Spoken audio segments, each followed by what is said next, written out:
Good morning. Too early, isn't it? Look, I've been given talking points, and I don't like reading speeches, never have. But my chief of staff did put some stuff down here in writing just to make sure I don't miss anything. So I'm going to be reading a little bit, then we're going to open up for questions. I've been on the ground less than 3 full days. I got in here Monday. President of the United States called me Monday morning and asked me to deploy here. Got here Monday evening, and I'm staying till the problem's gone.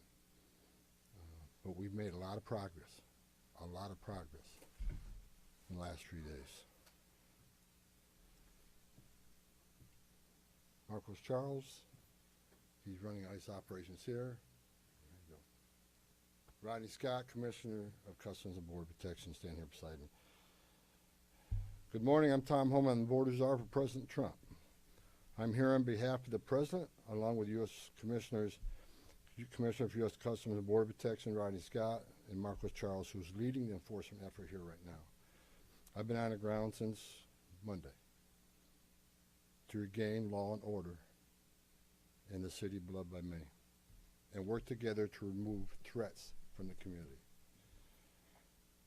During the past administration, we'll all remember, more than 10 million illegal aliens entered this nation. Many were national security threats, public safety threats. We can't remember over 2 million known gotaways. 2 million people who paid more to get away. Why? That should scare the hell out of everybody. President Trump promised American people, including the residents of Minnesota, that he would work to ensure our communities are safe. And with that, this administration is absolutely focused on identifying removal aliens that pose a public safety threat and national security threats. And the numbers prove it. The data proves it. In the past few days, I've met with Governor Walz, Attorney General Ellison, Mayor Fry, numerous police chiefs and sheriffs, and I have more to meet. I'll also be continuing the dialogue with business and religious leaders in partnership in Minnesota, your community leaders. I'll be meeting with them too because I want to hear what they have to say. In my meetings with folks so far, and most importantly the governor and the AG, the Mayor Fry, we didn't agree on everything. I didn't expect to agree on anything. I've heard many people want to know why we're talking to people who they don't consider friends in administration. Bottom line is you can't fix problems if you don't have discussions. I didn't come to Minnesota for photo ops or headlines. You haven't seen me. I came here to seek solutions, and that's what we're going to do. And we've come a long way, and we got some good wins for the people of Minnesota, I think, and for the administration and for the safety and security of this city. One thing we did agree on, though, everybody I talked to agreed on, was that community safety is paramount. One thing we all agreed on was U.S. Immigration Customs Enforcement is a legitimate law enforcement agency that has a duty to enforce the laws enacted by Congress and keep this community safe. Like I've said many times for the last several years, even before this administration, jurisdictions that refuse to cooperate with federal immigration authorities are sanctuaries for criminals. Sanctuary cities are sanctuaries for criminals and endangers the residents of the community. To be clear, we did not agree with Minnesota state and local officials that they would be involved in immigration enforcement. I didn't ask them to be immigration officers. I'm asking them to be cops working with the cops to help us take criminal aliens off the street. What we did agree upon is not to release public safety arrests back in the community when they could be lawfully transferred to ICE. I'll speak more about that. I will highlight that the Minnesota State Prison System under the Department of Corrections have been honoring ICE detainers. And we appreciate that important collaboration, and we're going to expand upon that. That decision has made Minnesota safer, not only for residents of Minnesota, but the men and women law enforcement. Not just ICE, all law enforcement. Rather than arresting the same public safety threat, significant public safety threat over and over again, they agree to work with us to identify those people and remove them. I'm also pleased to announce I had a very good meeting with Attorney General Ellison, and he has clarified for me that county jails may notify ICE of the release dates of criminal public safety risks so ICE can take custody of them upon the release from the jail. And let me tell you why that's important. I know people are a lot concerned about the manpower has been sent in law enforcement manpower. Look, I've said this many times before. I've said it for the last several years. Give us access to the illegal alien public safety threat and the safety and security of a jail. It's common sense. It's safer for the community, it's safer for the agent, and it's safer for the alien. Because anything can happen on a street arrest. It just makes common sense. And for the people that argue, well, we're a welcoming community because we want victims and witnesses of crime that are here illegally to feel safe to come to police without fear they're working with ICE, we're not going to talk to the victim and witness of crime. There's no problem there. They should feel safe to come to police and ask for help. All we want is to talk to the person that local and state law enforcement authorities locked in a jail cell. They chose to lock this person up.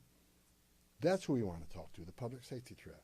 So that argument is that protects victim witnesses of crime.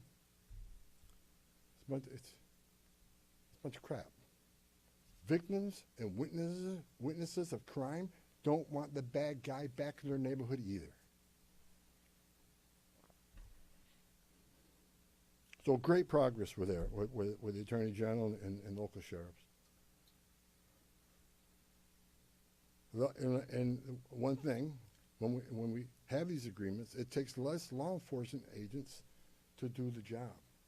One agent can arrest one bad guy in the safety and security of a jail where he's behind the wire. We know we don't have weapons. But when you normally release that public safety threat, illegal alien back in the community, we have a job to do. We're going to arrest him. So we're going to find him. And what happens is now we got to arrest somebody on his turf who has access to who knows what weapons. Now we got to send the whole team out. Cover the back door, cover the front door, officer safety reasons. Then because of the hateful rhetoric and the attacks on ICE officers, now we got to send a security team behind the arrest team. So what could have been done with one person in safety and security jail, now we got 15, 16 people out there doing it. I know that causes stress in the community. So if we get these agreements in place, that means less agents on the street. More agents in the jail means less agents in the street. This is common sense cooperation that allows us to draw down on the number of people we have here. Yes, I said it. Draw down the number of people here. Because we have the efficiency and safety of the jails and the prison. Matter of fact, I have staff from CBP and from ICE working on a draw-down plan. What does that look like based on the cooperation? What does that look like based on how many targets we have left to find? In my meetings with Governor Walz, A.G. Ellison, and Mayor Fry, as well as state and local law enforcement, again, I appreciate they all acknowledge that we do have federal immigration laws in this country that have been passed by Congress, and that ICE is in fact a legitimate law enforcement agency charged with enforcing those laws. We're not making this up, folks. ICE is enforcing laws enacted by Congress. They're a federal statute. That said, I'm not here because the federal government has carried this mission out perfectly. First thing I said to senior staff when I walked in here, That's what I told you earlier. I didn't come here looking for photo ops or headlines. I come here looking for solutions. I do not want to hear that everything's been done here has been perfect. Nothing's ever perfect. Anything can be improved on. And what we've been working on is making this operation safer, more efficient, by the book. The mission is going to improve because of the changes we're making internally. No agency or organization is perfect. And President Trump and I, along with others in the administration, have recognized that certain improvements could and should be made. That's exactly what I'm doing here. As such, in meetings I've had with federal law enforcement managers, including ICE and CBP and other federal partners, as well as state and local officials, I have conveyed the President's expectations with regard to federal immigration enforcement efforts. We will conduct targeted enforcement operations. Targeted.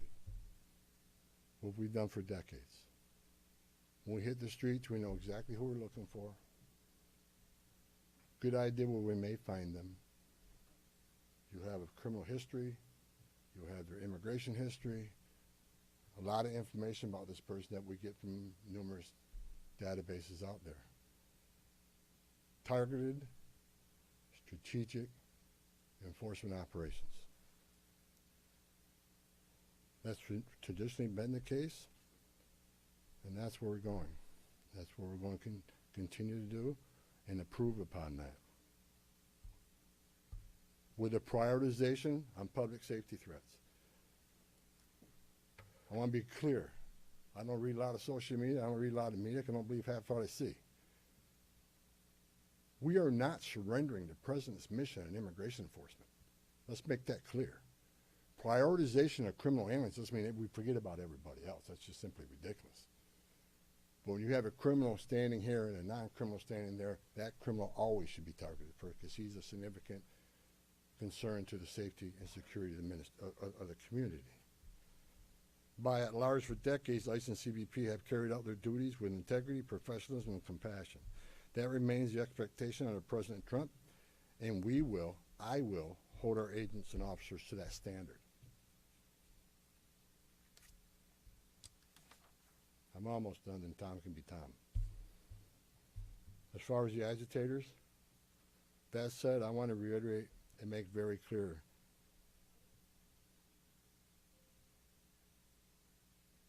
I want to make it clear, ICE and CBP officers are performing their duties in a challenging environment under tremendous circumstances, but they're trying to do it with professionalism. If they don't, they'll be dealt with. Like any other federal agency, we have standards of conduct. They are sworn law enforcement officers working tirelessly to enforce our country's border security and immigration laws, protecting the interests of our country and preventing dangerous people from walking the streets of this nation when they're not supposed to be here to begin with. Men and women of ICE, I was a Border Patrol agent. I was an ICE agent. I was the first ICE director that came up through the ranks. I spent over 40 years doing this. These men and women that carry that badge and gun are American patriots. They put themselves on the line for this nation every day. But I want you to remember, they don't hang their badge, they don't hang their heart on a hook every day they come to work. They're mothers and fathers too. They're sons and daughters too. And if they've seen a fraction of the tragedies I've seen in my career, they take a lot of damage home to every day. The things they've seen, especially on the border with Border Patrol agents. People drowning in the river. Women being raped by criminal cartels. Giving CPR to a baby that was thrown in the river by the cartels because Border Patrol came too close. So let's throw the baby in the river. That way the Border Patrol was concentrating on that so I can get away. These men and women see some terrible things. But I want you to remember, they're mothers and fathers too. Many of them are members of this community. God bless every one of them. The hostile rhetoric and dangerous threats and hate must stop. And we all agreed to that. All everybody met here today, we got to stop the rhetoric, the hateful rhetoric that has caused an increase in assaults. that it calls, because of that, have to send security teams out with arrest teams, which surge the city with additional resources because of the rhetoric, because of the threats, because of the assaults. Again, with the agreements we've achieved and following through the agreements, with the rhetoric dropping down, that allows us to pull more agents out once we feel the environment's safer.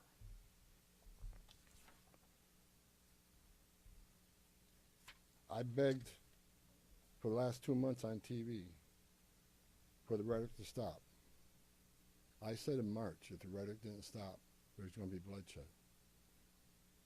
And there has been. I wish I wasn't right. I don't want to see anybody die. Not officers, not members of the community, and not the targets of our operations.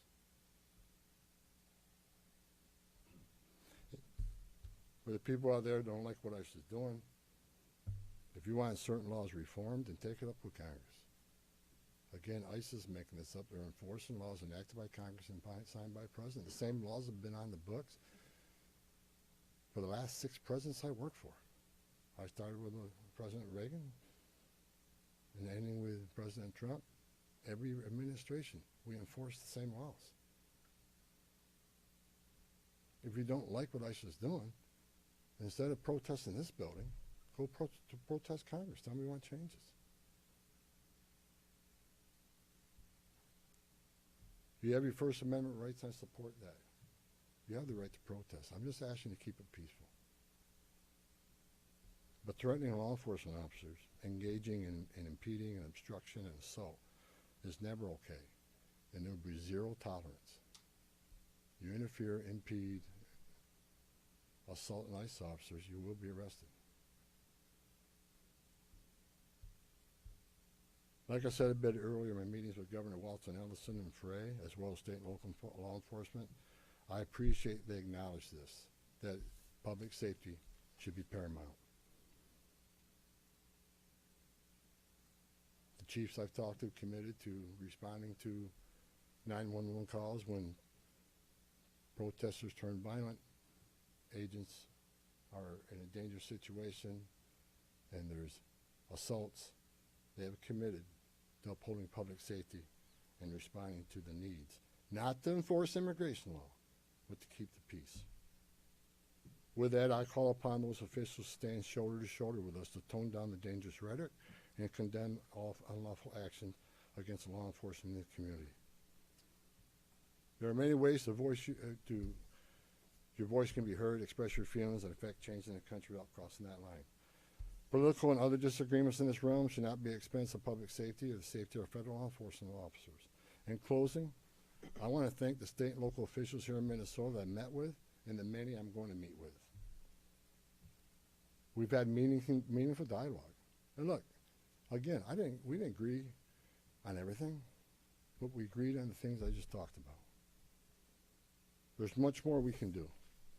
And I'm going to continue this dialogues. I got many more community leaders to talk to. I got many more sheriffs to meet. President Trump wants this fixed, and I'm going to fix it with your help. I want to thank President Trump for his unwavering commitment to public safety and prosperity of every American. Under the President's leadership, we have the most secure border in the history of this nation, which means less women are being raped, less children are dying crossing that border, less fentanyl is getting in this country to kill Americans, less known suspected terrorists are crossing that country.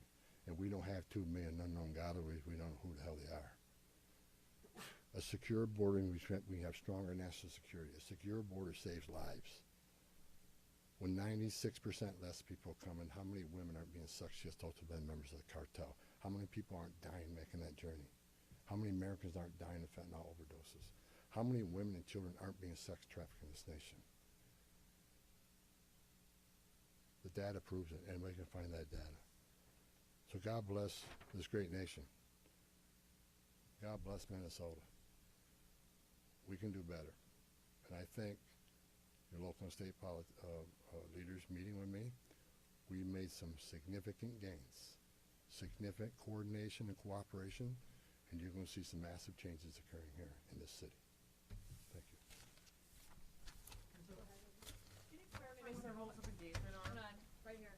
thank you so much. Mr. Homan, Giovanna Dell'Orto with the Associated Press. Based on how you have described these changes in the mission, can you be more specific about the objectives of Operation Metro Surge?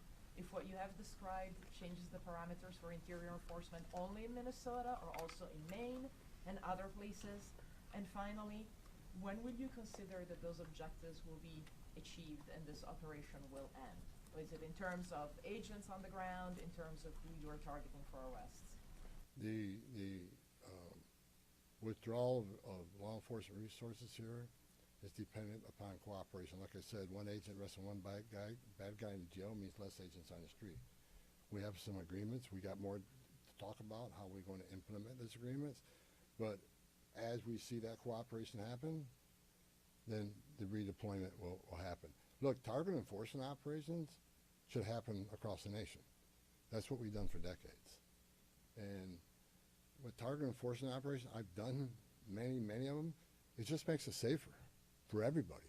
When we know exactly what we're looking for, what is his criminal history, what is his immigration history, where's he live, is he in an apartment complex versus a house, has he got a known record for having weapons, it's safer for everybody. Then we know what type of resources we need to go.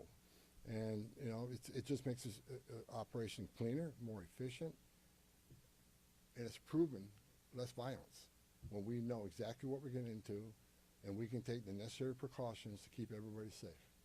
You know, some of the operations that I've been involved in, we know there's children in the house based on surveillance.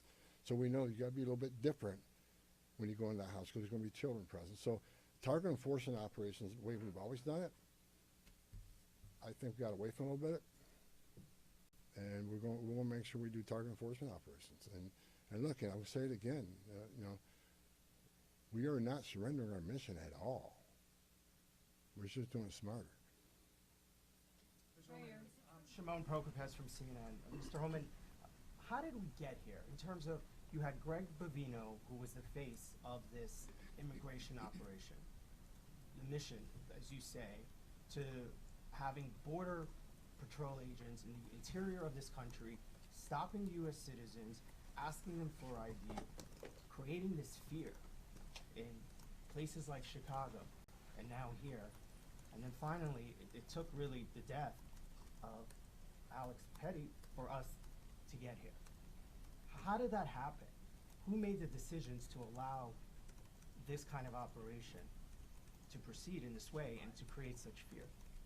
Well, look, the Border Patrol, the last 4 years under Joe Biden, we had an open border where 10, 12,000 people a day are coming across the border.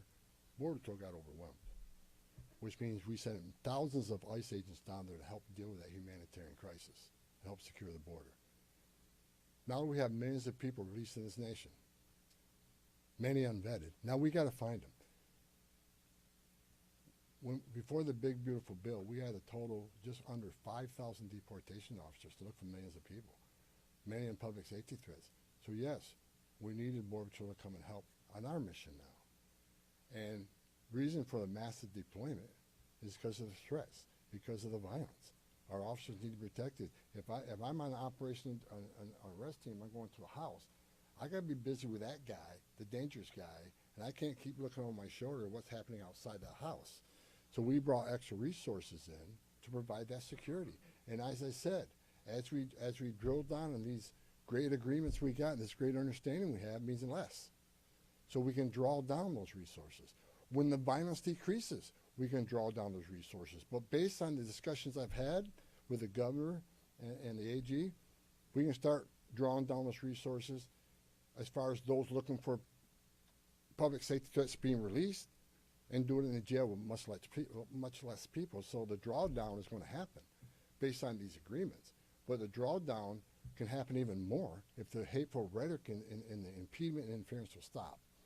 So Border Patrol, I was a Border Patrol agent. These men and women are patriots.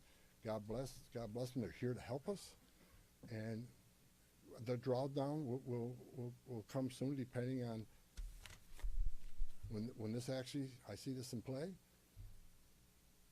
But the agreements to have a loan is going to cause a significant drawdown. So you're going to see a drawdown. Just on a personal, Go ahead, Ben. you've been doing this Ben, for go 40 ahead. years. Just a Tom Homan. follow-up. Ben, So go can I ahead. just- First off, Ben Burkbaum, Real America's Voice News. On behalf of the American people, I just want to say thank you to you and to all of the agents that are putting their lives on the line to go after the people that were allowed in the last administration. We watched that happen in the media, the honest media, covered up by many of the media that are behind me. We want to say thank you, and to all the men and women that are out there. Can you talk to us about what's being done with the leadership on these signal chats, on these WhatsApp chats that are organizing the attacks against you, the obstruction against you? Are we going to be arresting those individuals as well? And to the folks out there in America that voted for this, that want mass deportations because they saw a mass invasion under Joe Biden, what would you say to them? How are we going to get to that point? Well, first of all, about the organization and the funding of the attacks on ICE. I'm not going to answer a lot about that because I'm not going to show our hand, but they'll be held accountable. Justice is coming. Again, we got to all remember why the questions we've seen and why we're here. What started this? 4 years of an open border, where millions of people are in this country unvetted. Remember, let's not forget, for 4 years we were told the border's secure. 4 years we were told the border's secure, and we all knew it wasn't. And I want this to be a positive thing we're doing here today. I also want to remember the politicians are continually attacking us. Where were they the last 4 years when the number of women, children, sex trafficking went all-time high? Where were they when 250,000 Americans died from fentanyl coming across the border? Where were they when women and children are dying making that journey? Where were they when over 4,000 aliens making that journey died? Historic record. Where were they? Not a word. Now we're just trying to respond to what happened the last 4 years and keeping this country safe. And we're arresting a lot of public safety threats, take them off the streets, which make this country safer. President Trump promised to make this country safe again, and that's what we're doing. But my 2.5 days up here, we made a lot of progress. I think everybody agrees on the criminal and public safety threats. They agree it's much safer and easier to arrest an alien in a facility than send a whole team out in the field that's going to draw anger, because now we got to send a bunch of people to do something that could have been done by 1 or 2 people. And I've said this for years. I have no ill will to anybody in Minnesota. All the people I talk to, we're never going to agree on everything. We have different philosophies and different opinions on immigration, but we all agree this is a way to go to reduce safety, reduce crime, not reduce safety, reduce crime and increase safety for our operations. More people in the jail means less people on the street. It's simple math. Sir, Lana Zach, CBS News. Everybody I've spoken with agrees that if somebody has a violent criminal history and is a fugitive, they don't want them as their neighbor. But when you're talking about a targeted operation, and are you talking about targeting people whose crime is coming to this country, or is it a more specific definition now? All operations will be targeted, but the prioritization are going to be criminal aliens, public safety threats, and national security threats. I've met with Marcos and his staff. We got to allow them. We got to allow them to keep us busy. So that would be our focus. So that is enough that's what, there is not going to be a focus on people who have no other crimes except for their status. If you're in the country illegally, you're never off the table.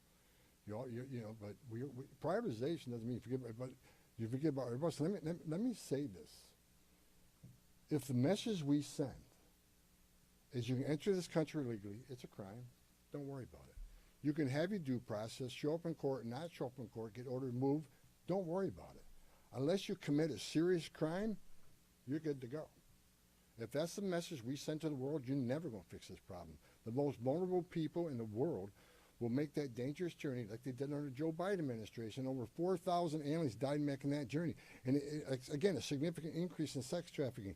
Because when they did that and opened those borders up saying, we're not going to detain you, we're going to give you free health care, we're going to fly you to the city of your choice, put you in a free hotel room, give you 3 meals a day, and give you work authorization, we're just going to bring you in. And when they did that, they sent a message to the whole world, you can come and do this. And what happened? They overwhelmed the men and women of the Border Patrol, where many days 70% of agents were pulled off that line. 70%. You don't think the criminal cars had a field day with that? They created gaps for the cartels do their activity. And that's why you've seen the rise in fentanyl overdose. That's why you saw the rise in sex trafficking. The 2 million plus known gotaways, why did they pay more to get away? Why didn't they pay less, turn yourself in, get released within 24 hours? You get a free airline ticket to the city of your choice. We're going to give you a free hotel room, and we'll give you free food and free medical care.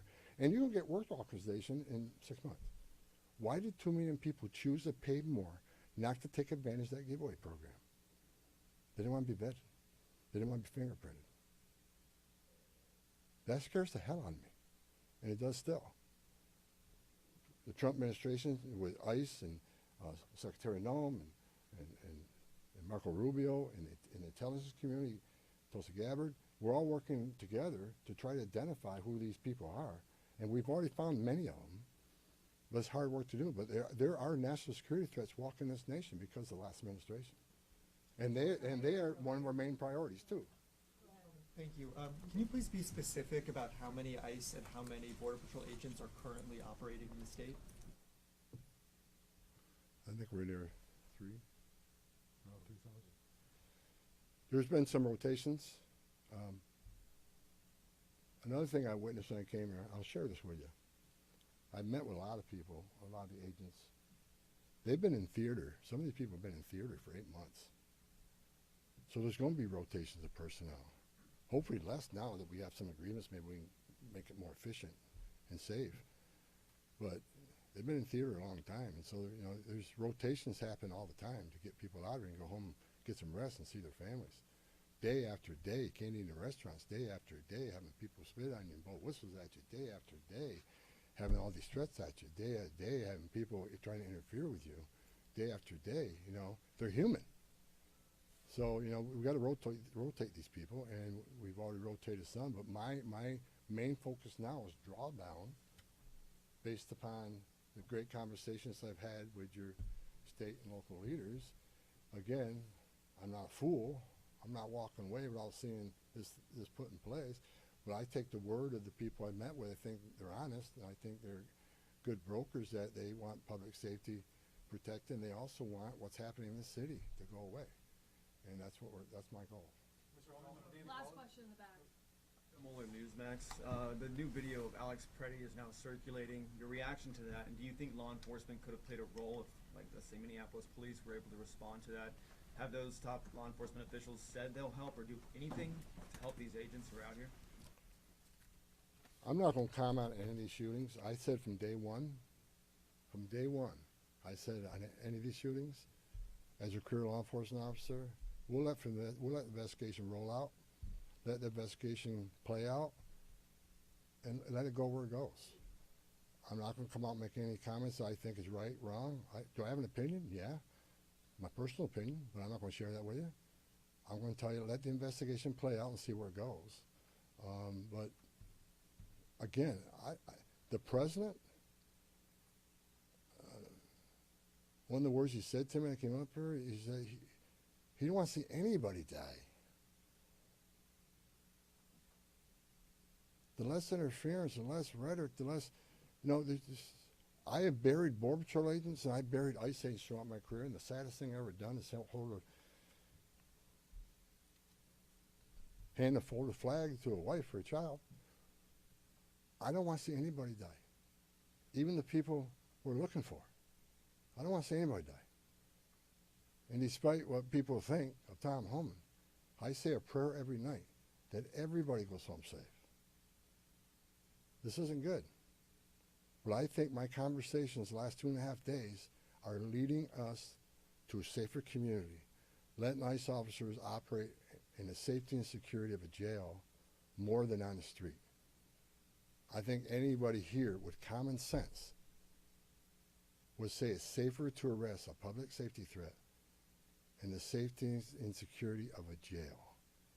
And let me tell you, what is that going to result in? Less collateral arrests. When we go find that bad guy, when we find that bad guy, many times he's with others. Well, guess what? They're in the country illegally. We're going to enforce immigration law. They're coming too. You want less collateral arrest? Less in the jail. But we're going to enforce immigration law. For the people to say we're here to surrender our authority and the mission of enforcing immigration law, you are wrong. We're going to do target enforcement operations, and we're going to prioritize the public safety threats and national security threats. That is what we're here to do. Sir, no more Engage- questions.